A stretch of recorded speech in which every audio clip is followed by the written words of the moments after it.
So good afternoon, everyone, and thank you for joining us once again. And thank you for also making time for today's session. We're waiting for a few more people to join, but I think we can start now, and they will pick up from whenever they join us. The video will also be uploaded to our YouTube channel, so they wouldn't really miss much. They can always go back to watch it. Thank you so much for joining us once again. Today, we continue with our discussion on strategies to promote meaningful, motivating, and communicative English language classrooms with our presenter, Cynthia Robertson. Please, during the session, if you have any questions, kindly put them in the chat box or you raise your hand and then you'll be granted the permission to speak. And without much ado, I would like to hand over to Cindy to start the program. Over to you, Cindy. Great, thank you, Andrew. Welcome, everyone, and it's so great to be back here with you and spending the hour with you on some more strategies and techniques for energizing our classrooms with some motivating and communicative material. So I'm going to begin by sharing the screen and we'll get started.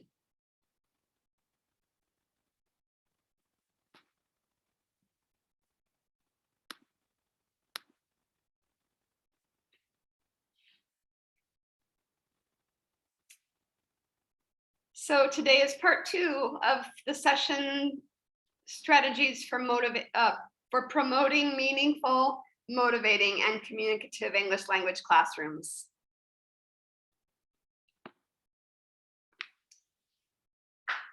We're going to begin today with a recap of session 1, part 1, and then we'll continue with today's material, which really is going to focus primarily on the use of authentic resources to engage our learners. So as a little bit of a recap to begin. So we're looking at the 3 words, motivating, meaningful, and communicative. And we talked last time about the notion of investment and how that is a nuanced term which helps us look at motivation in a deeper way. And really that investment has to do with the relationship between the learner's identity and the learner's commitment to the learning environment. Both of those 2 things. The learning environment really is defined by these kinds of things like the teacher, the classroom, the classmates, any additional communities of practice that you have established for your learners to get together to speak English. And also the personal imagined communities that each learner has in front of you.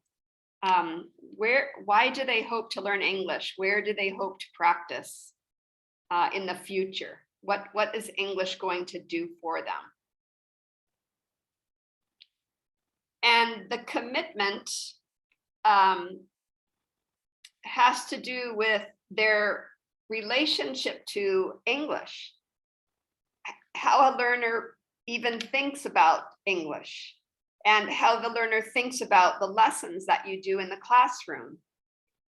And the learning outcomes, are interesting because we so often think about what we want our students to be able to do by the end of class. But I think if we reframe that and look at what our learners want to get out of the class, what am I getting out of my class? What progress am I making? Do I see that I'm making progress? Because that is a really important factor in terms of a student's investment. In short, it's the student asking the question, what's in it for me? Right? Which I think is a very important question. What do you want me to do is not going to motivate them. It's really what is in it for me.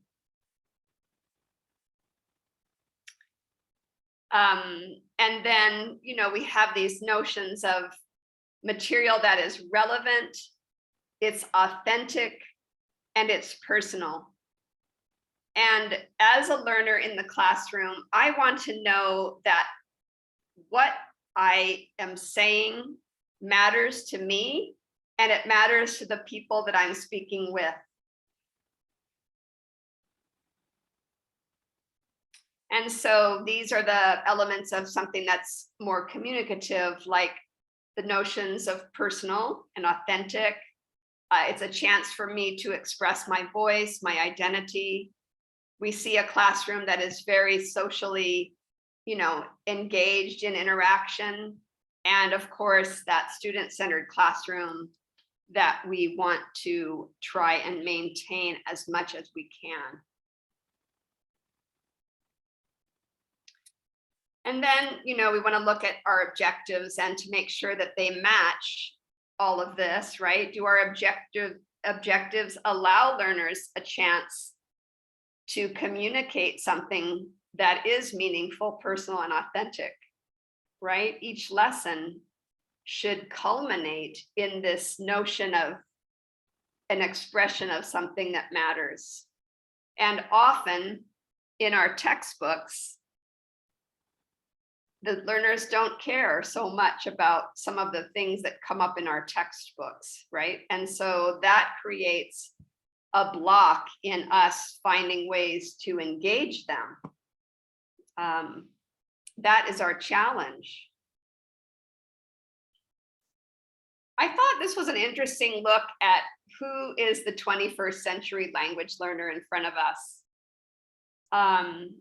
It's someone who is seeking to engage in meaning making with others and who learns through social interaction and who discovers a voice and an identity in the process.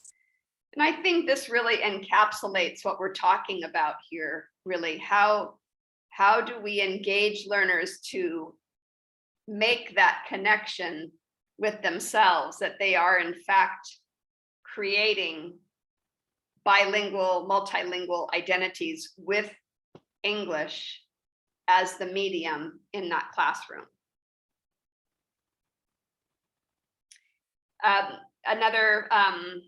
Then, specifically last time we looked at some specific strategies and techniques, such as activating the schema, finding a way to connect what we're going to do with some background knowledge that already exists within the learner so that they can feel comfortable to move on with that new material. I've got the file folders in my brain, and you, the teacher, are activating that background knowledge to make me feel comfortable that what's coming is something I already have a little hand in. I already have an idea, and so I'm not overwhelmed by new material.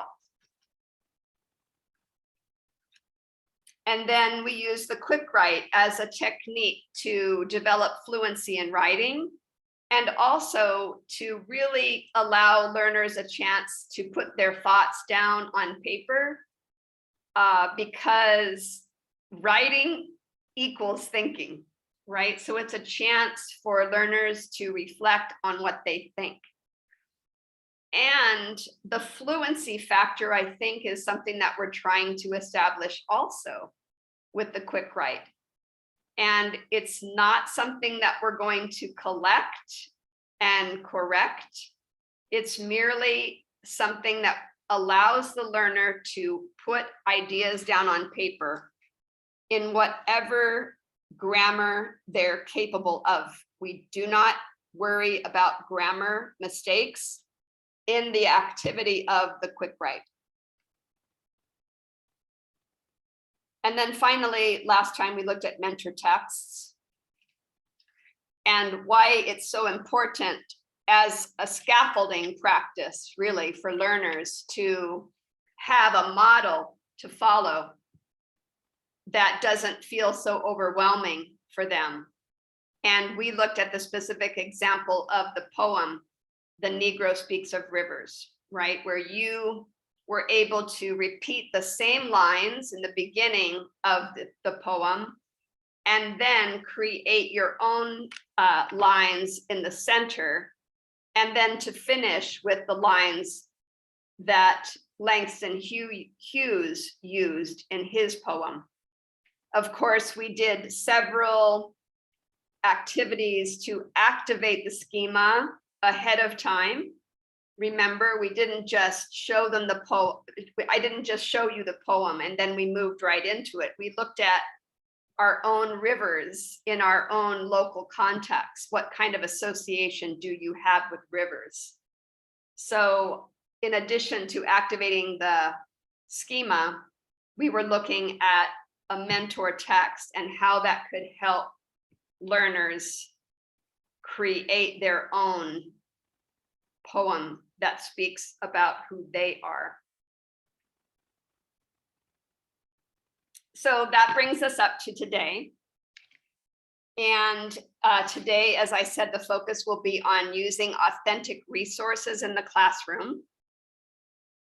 And I've chosen some specific authentic resources that I think lend themselves to motivating, to engaging learners, and to find ways that they can actually create meaningful communication together. And those resources total 3.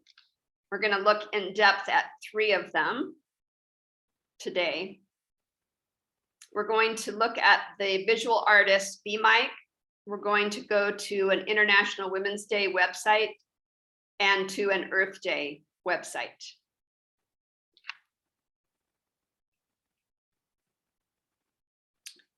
And so we're looking at authentic resources, and these 3 ideas here are not just to give you, okay, there's 3 ideas. It's really to have a starting point for you where you can see how to find many other online resources that you can use in the same way we'll look at using them today. Of course, we're focusing on that integration of all the skills where we use one resource that has many options to create activities for speaking, listening, reading, writing, vocabulary, and grammar, all in an authentic context, something that is alive and current, is modern, and connects to the young learners in front of us. Also, these resources today, I want you to think about them as a potential way to give leadership to your learners, to help them create their ownership in their involvement in communities of practice. And specifically, we're looking at perhaps the way that you can reactivate or continue to activate your English clubs using some of these resources.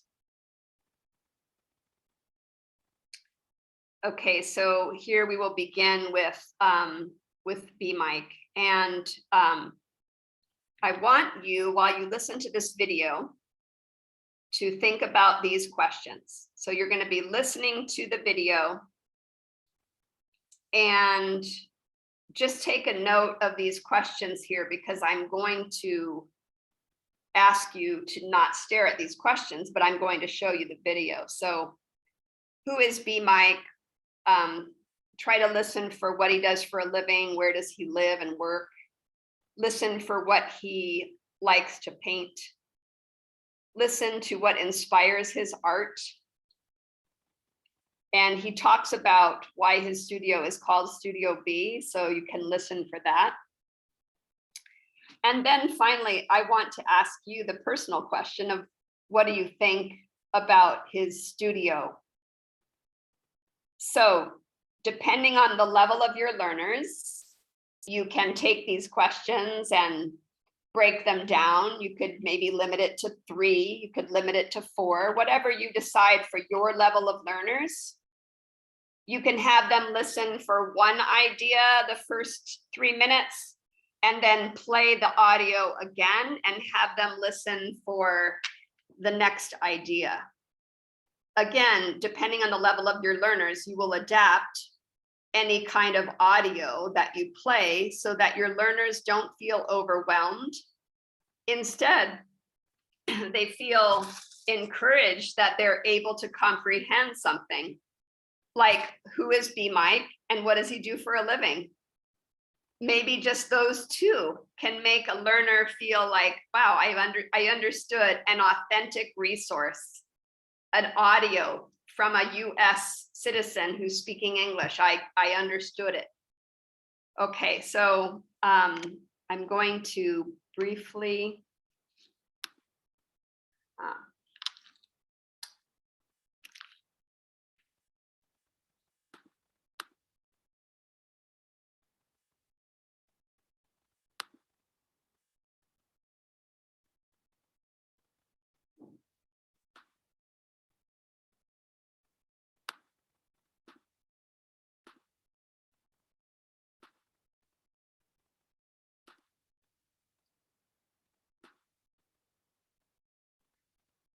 okay. So again, let's just listen and see what you can gather from this, and then we'll write our answers in the chat room. Don't concern yourself with writing answers in the chat room until the entire video is finished, because that will be distracting to you. So let's just listen to the 3 minutes of the audio right now. Today we're in the Bywater neighborhood at Studio B to meet Brandon B. Mike Odom, an amazing visual artist from right here in New Orleans. When you see something like that on an outside of a building, you definitely want to get inside and see what's happening. So come on, let's check. Just checking in. Can everyone hear that okay? Yes. Okay, thank you. Yeah.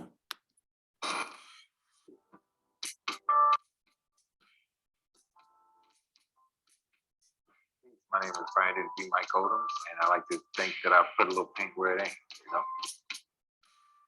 Being in the middle of abandoned spaces, I would notice graffiti and street art everywhere.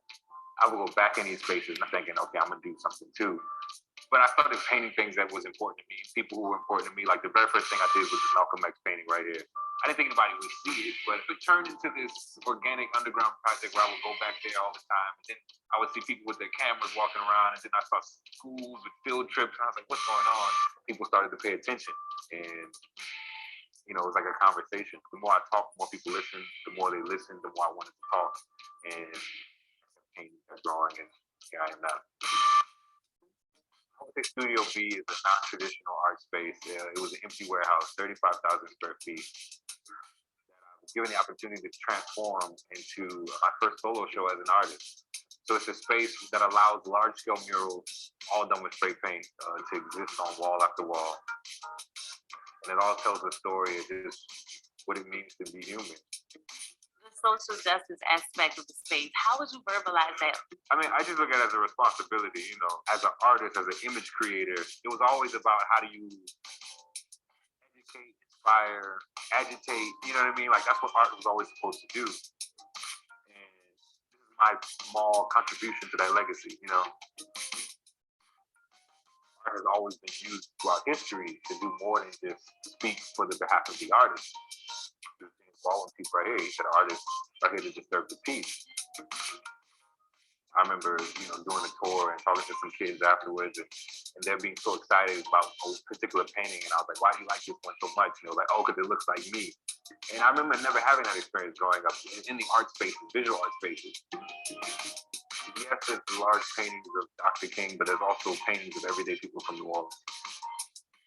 Creating portraits has always been reserved for like the kings, queens, important people. So to be able to offer that to just an everyday person has always been like a gift that I can give. So it's exciting to be able to do that.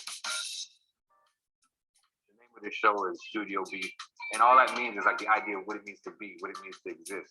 in the moment. And I think New Orleans, more than any other city, teaches you that so well. That every day is a magical day. We're not too forward thinking. We're not thinking too much about, 5 years from now. We're thinking about how today is the most beautiful day. And that's why, it's Big Easy, just making your everyday beautiful. Be Mike's visual art is a new landmark in shaping what the city looks and feels like today. So come on down to the Bywater and check it out. For Go Nola TV, I'm Fresh Johnson. See you next time.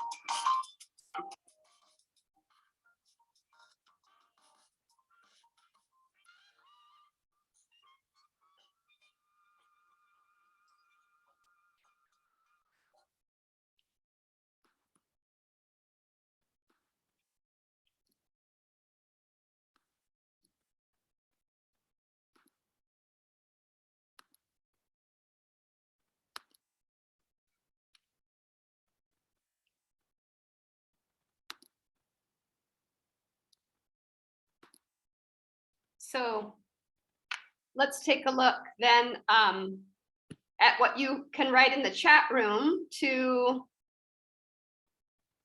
the answers to some of these ideas. Just write a few things down. What inspires Mike B's art? What do you think of his studio? We're not going to spend, you just focus on a couple of questions that you'd like to answer and put in the chat room.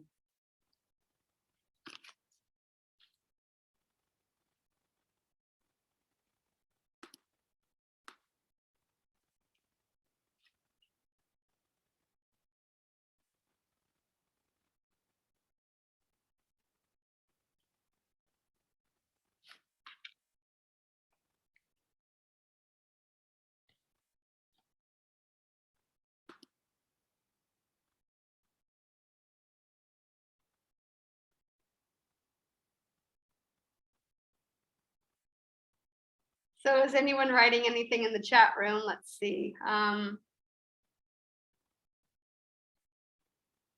Yeah, B Mike is an artist.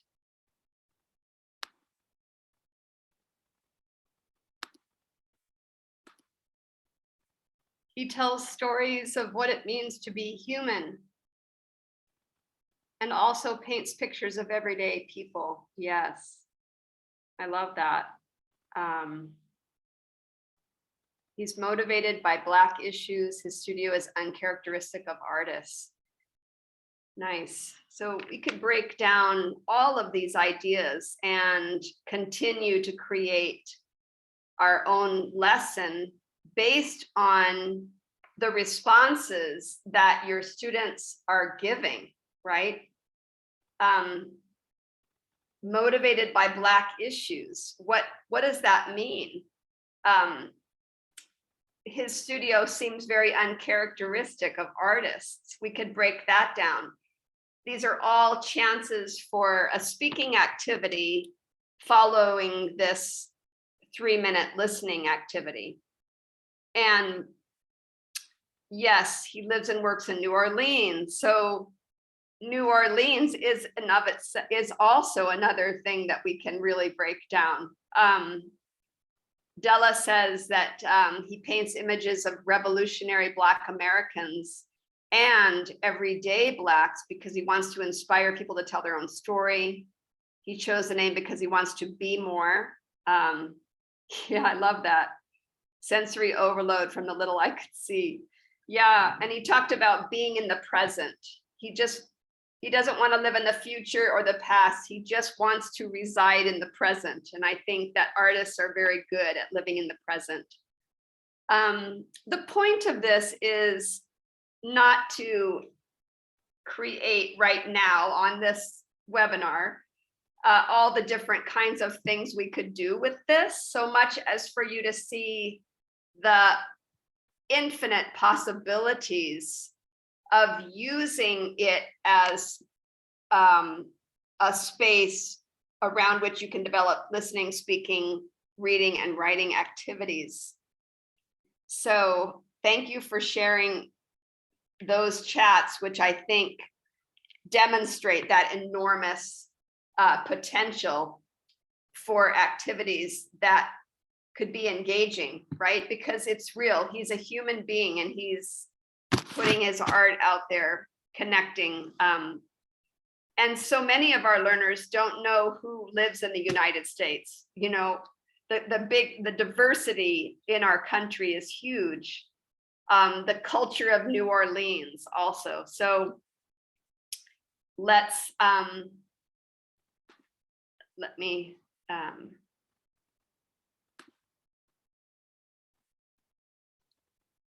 get back to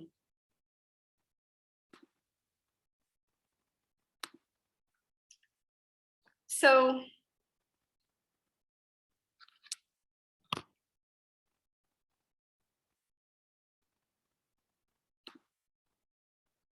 I'm having some trouble here with my hang on just 1 minute, sorry.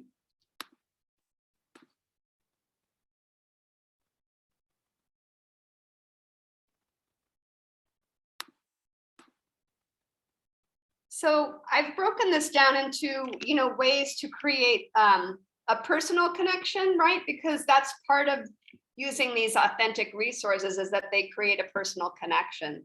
And so just some of the ideas, you know, we could look at what street art is.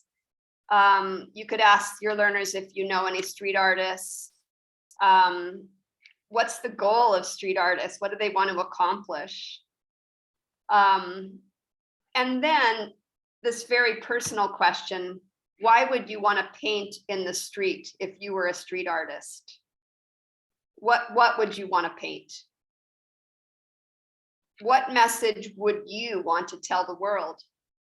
And what jumps out at me, as also someone who can be interested in grammar, is that this is a grammar lesson waiting to happen with the would, the could, right? I would paint. And so you're teaching this grammar point in the context of real communication. I would tell the world this. Why don't we take just a moment in the chat room to answer that question? If you were the street artist, what message would you want to tell the world?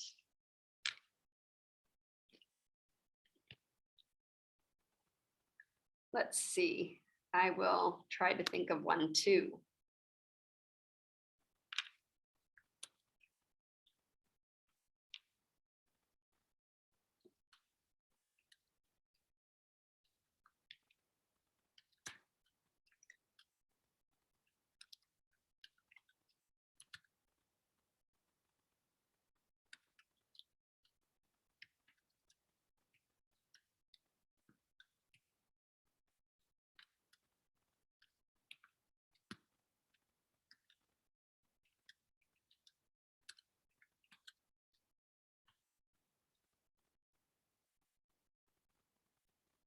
Okay, thank you. I'll paint love.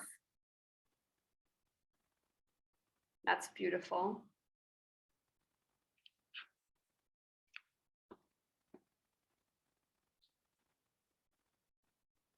And we're going to emphasize, because remember, this is a grammar lesson, we might want to emphasize the use of would.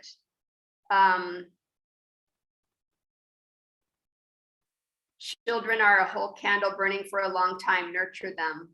So I would, and then you would encourage the learners to rephrase their comments to fit the word would. Yes, I would let the world know the opportunities in my community. So I would nurture children in my messages, right? I would speak about the importance of children. I would paint about unity. I am interested in keeping the city free from paper posters. Yes. I would depict our culture by painting positive pictures. Wonderful. I would paint about climate change. Yes. And I would paint the environment, the green environment. Yes. Wonderful. And so just one idea for making it a grammar lesson, right? But again, our focus is on meaningful communication. And then focusing on the modal would is certainly an opportune moment here that might be something we could think of doing. All right, and so I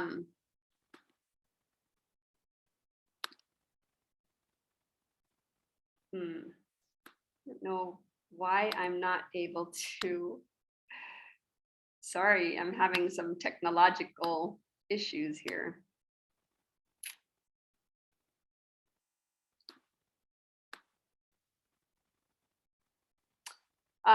And then another idea for personal connection is to have the learners take a look at some of the paintings by B Mike and ask them, which one do you find yourself connecting with the most?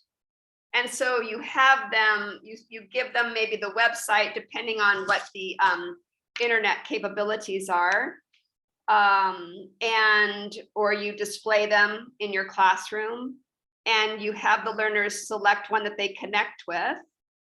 And then you could have them do a writing activity. Why did you choose the painting that you chose? What does it make you think about? What feelings does it evoke for you? And you could turn the writing activity after they write into a speaking activity easily so that they could share with one person, 2 other people. And so I'll just have us maybe take a moment to try and do that. I think if we do it experientially, it might help inform us a little bit here. So I'm going to show you a series of paintings by B Mike. So the first is this, so take a look. I'm not sure if you could do a screenshot and go back to the picture that you choose. And then we'll spend a few minutes writing about why we chose it and what feelings it evokes for us. So Cindy, so just a quick, is it possible to put numbers to number the painting so that maybe if I pick number one, I know we know which particular painting we are referencing? Sure, of course. Let's see here. Let's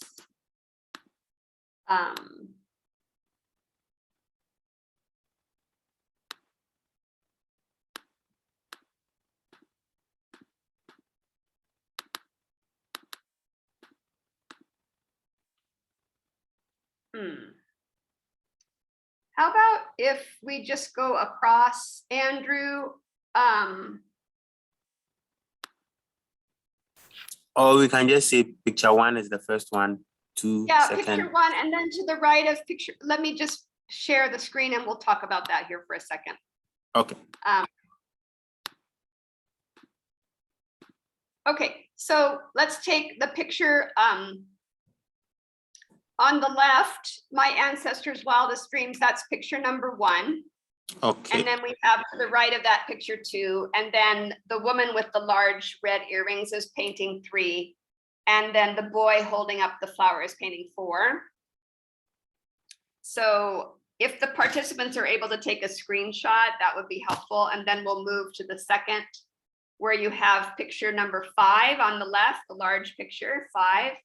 The musicians would be number 6, and then the picture of the child and the adult would be number 7. So 1, 2, 3, 4,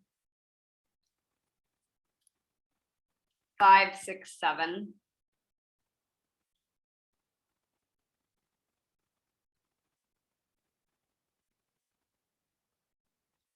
So not ideal in this format here because I'm moving back and forth with 2 screens, but 2 pictures, 2 slides.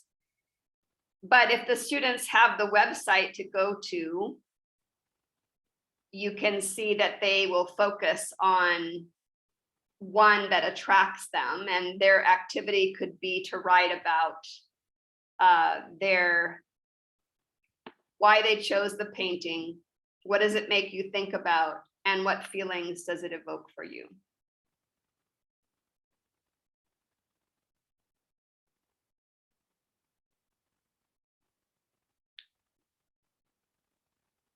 I think it's important to show these pictures in as large a format as possible, because that's what he paints. He paints very large paintings.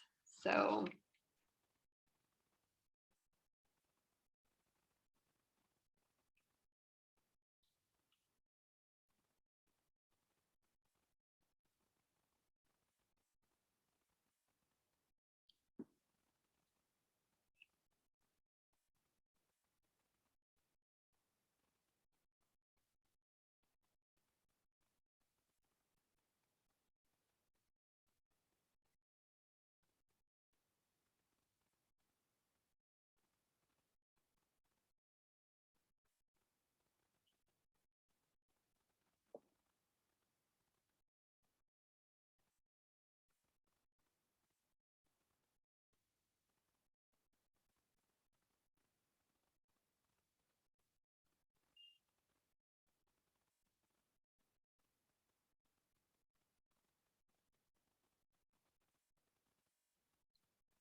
So if we come back into our group, is there someone that would like to maybe talk about one of the pictures? I'll just ask one person to talk about it, and then as you speak about it, I will show the picture on the screen. So is there someone that can volunteer to unmute and talk about that?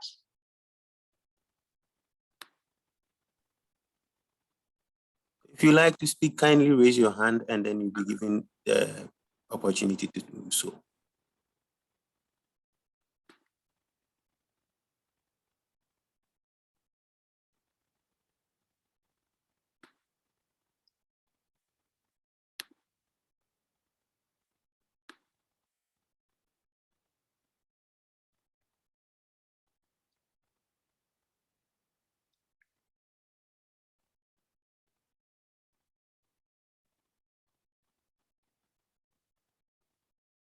Well, people are writing some nice things in the chat room too. Afua, would you be willing to read what you've written?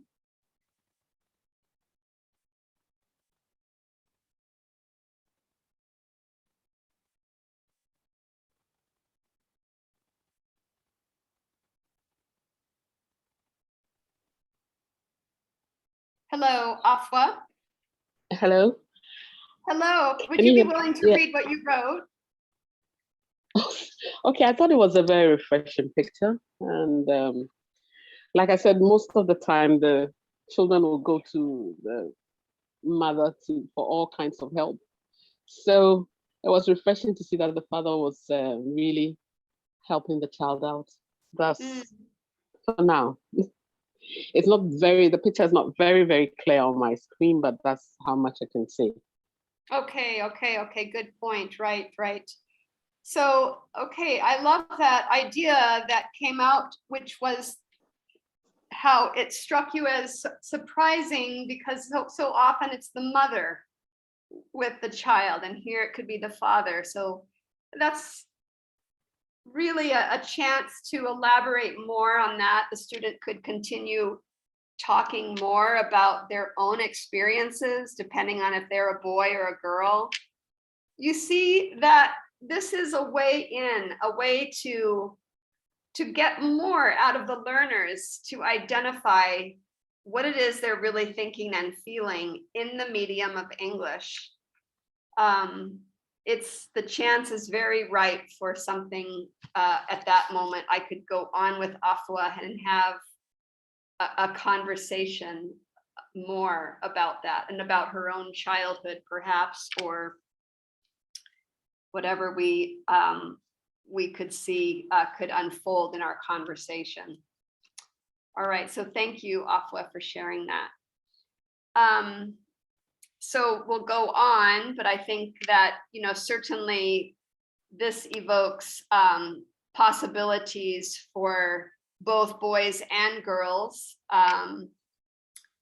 The beauty of the woman from the inside and the out, the child who,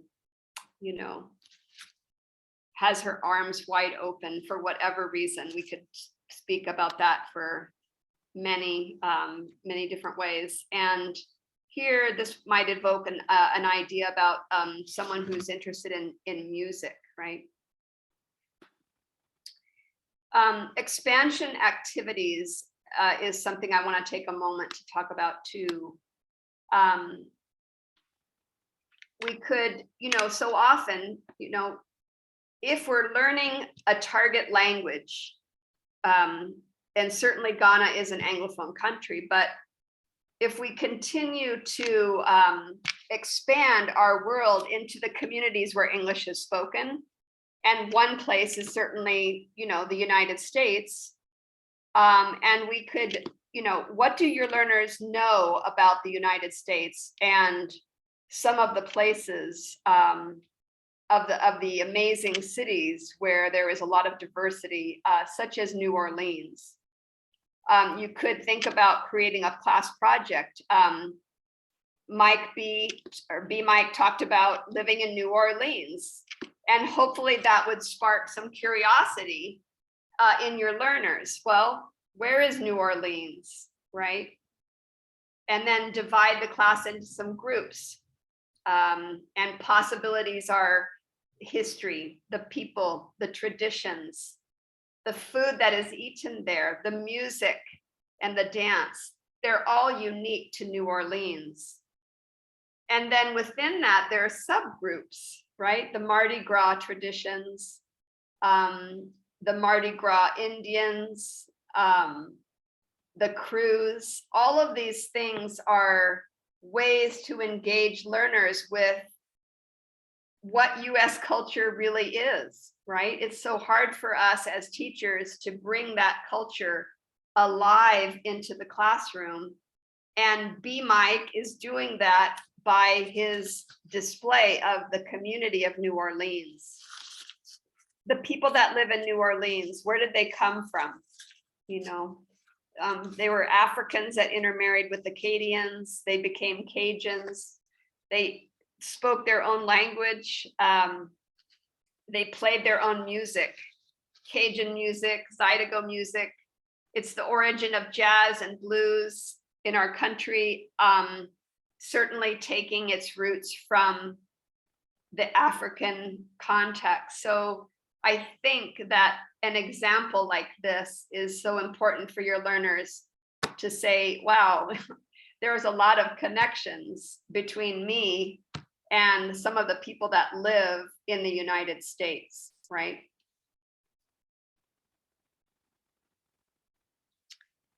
In B Mike's studio, we saw in the small video clip that he had painted a picture of a young man drinking out of a water fountain, and the sign says white only, right?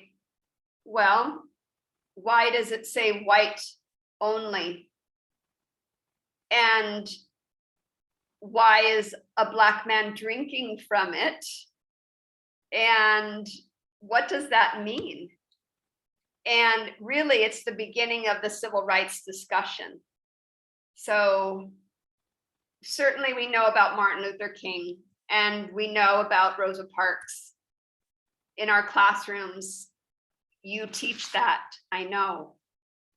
But what else does the civil rights movement include? What are some of the examples of civil injustices that went on and that are still going on? So a picture, a painting can evoke an entire project on the civil rights movement in the US. And you guide your students to find topics that are of interest to them. And once these kinds of topics in the classroom are presented, you just can't go back to the textbook, right? Yes, you need to teach the grammar that will be on the test, on the assessments and things, but you can make those lessons happen in ways that are personally inspiring and connecting to the students. Here we have a picture of Martin Luther King, and he's on his knee here. He's taking the knee. And there's a group of people above in the picture on the right, and they're taking the knee. This became a common gesture during the civil rights movement in the United States. A gesture of renouncing the injustices that were being created and calling upon a higher order, to set things right. And on the left, we have a modern picture of a football stadium and a football player who has become a very well-known figure in our country. And he, during the national anthem, he decided one day at the football game to take the knee and to not stand and put his hand on his heart, as was the tradition during a national anthem. Instead, he took the pose that became famous from Martin Luther King, and he brought that into our conversation in the United States. And the conversation was messy, and this football player was fired from the team, no longer able to play football. So the conversation was not, an easy one. But other football players joined in by taking the knee. And so here you have this modern example entering into the sports world. Again, possibilities for conversation with your students, projects related to the civil rights movement. How is the civil rights movement still going on today in the United States? Right? What is still taking place today? This continuing movement to fight for what is right, to fight for civil rights. And then, the notions of war and peace are present also in some of B. Mike's work. So that would be another chance for, creating a unit around it. Giving learners a lot of scaffolding, a lot of vocabulary for practicing ways to articulate what they feel about war and peace, right? You would have to be doing some vocabulary building, and again, the grammar piece could come in here.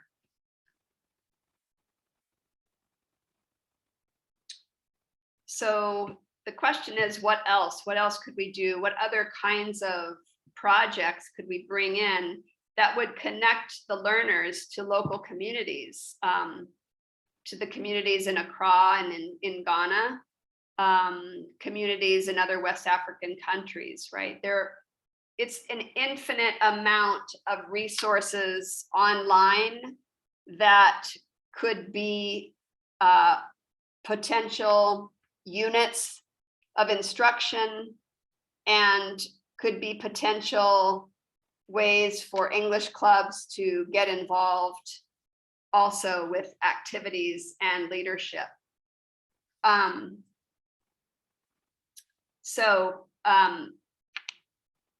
like to, we're going to, because of time, I have two more sources to present to you, but I think I see that because of time, I'm going to do those two sources the next time we meet, because you can't hurry through those sources. There are too many aspects to do within them. But so I think it's a good opportunity for us just to take a look at what we've done so far with one example of an authentic resource here.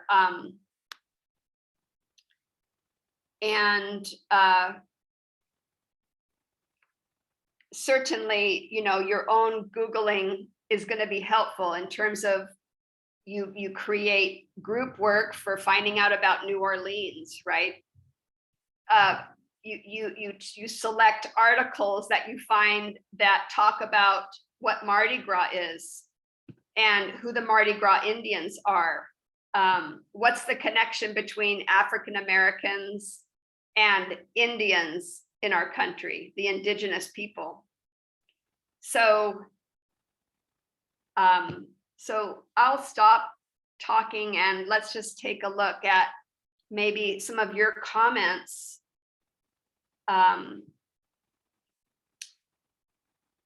of how you could employ any of these ideas. And if Be Mike is not interesting to you, you certainly could find another visual artist in Ghana, right? Or even after presenting Be Mike, you could have the learners investigate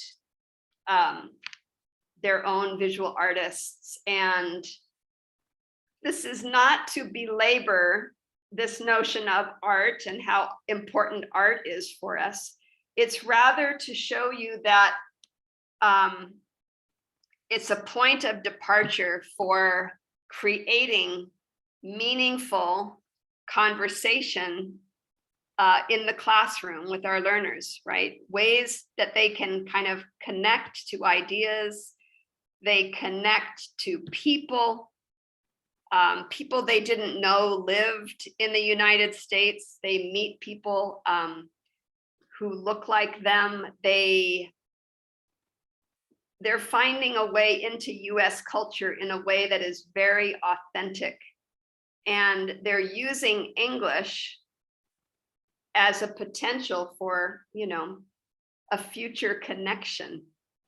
These imagined communities that exist once they become fluent in English, right? So it inspires them to get back to the work that you're giving them, to the work in the textbook. It inspires it. It all is working together to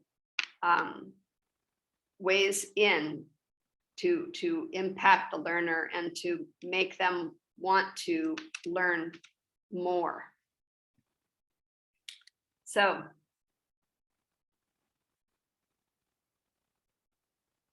learning about many themes within the English class. All right, so it's our session, it's 1 o'clock now, and I don't know if anyone has any final comments to either make in the chat room about seeing this as a potential for using English in an authentic context.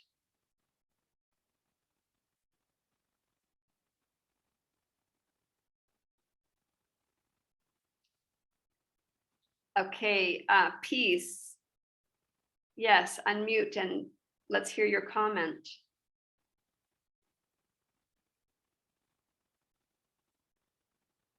Yes, Peace, go ahead. You have to unmute, yes, Peace, go ahead.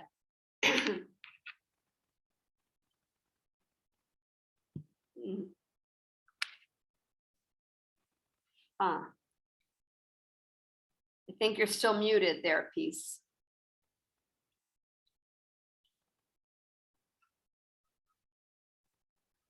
Okay, let's see if we can hear you.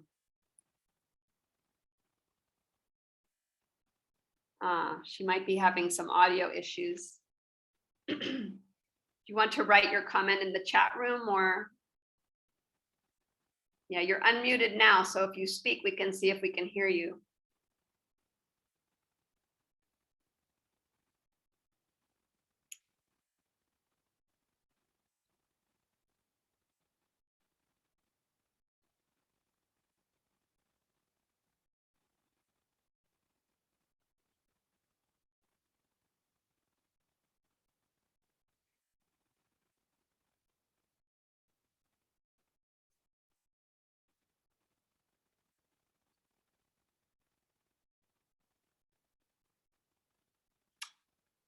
So if anyone would like to write in the chat room, if you prefer, I know that that's something that you're more used to doing. So any kind of connections that you see to your own classroom,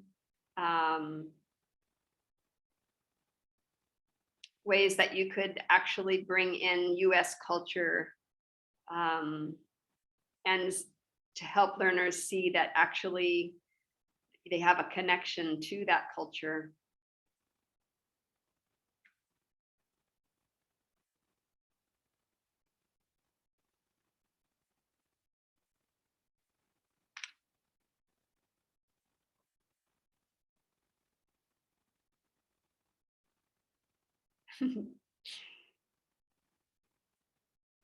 I know, I think our formats are generally online, and so, you know, we're used to not speaking together and not showing our faces. So I understand why you might be not really wanting to share out loud, but that brings our session, I think, to a closure if you have no comments to make. And I do want to present the next two authentic resources as potentials for building our English communities in our English clubs.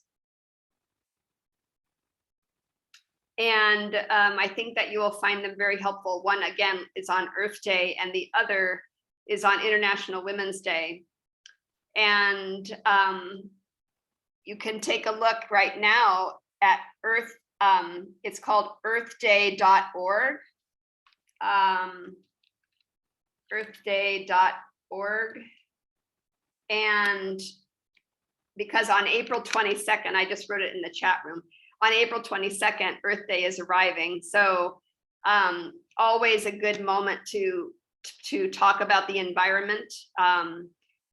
I want to show you that website next time that we meet, because there's so much in there for active response projects that learners can do and take leadership of. So we will spend some time looking at those two sources when we meet next, along with the American English website that you might already be somewhat familiar with. So thank you for coming today, everyone. Okay. I'll Thank you. turn it over Thank to you. Andrew. Thank you, Cindy, and thank you to our participants for staying with us. It's been a pleasure having you, and we hope to connect with you next time. And please keep an eye out on the platform. Those on the platform will make the announcement on the platform. Also, follow us on our social media handle at US Embassy Ghana on Facebook, Instagram, and Twitter for announcements on future programs. And again, I'll say thank you, Cindy, for all that you've shared with us. Indeed, you've given us a wealth of knowledge, and I hope our participants really are going to adapt them in their classrooms to make meaningful conversations and teaching their classes. So thank you so much for joining us, and please take care of yourself, and we'll see you next time. Bye from us. Thank you, everyone. Bye-bye. Have a good couple of weeks.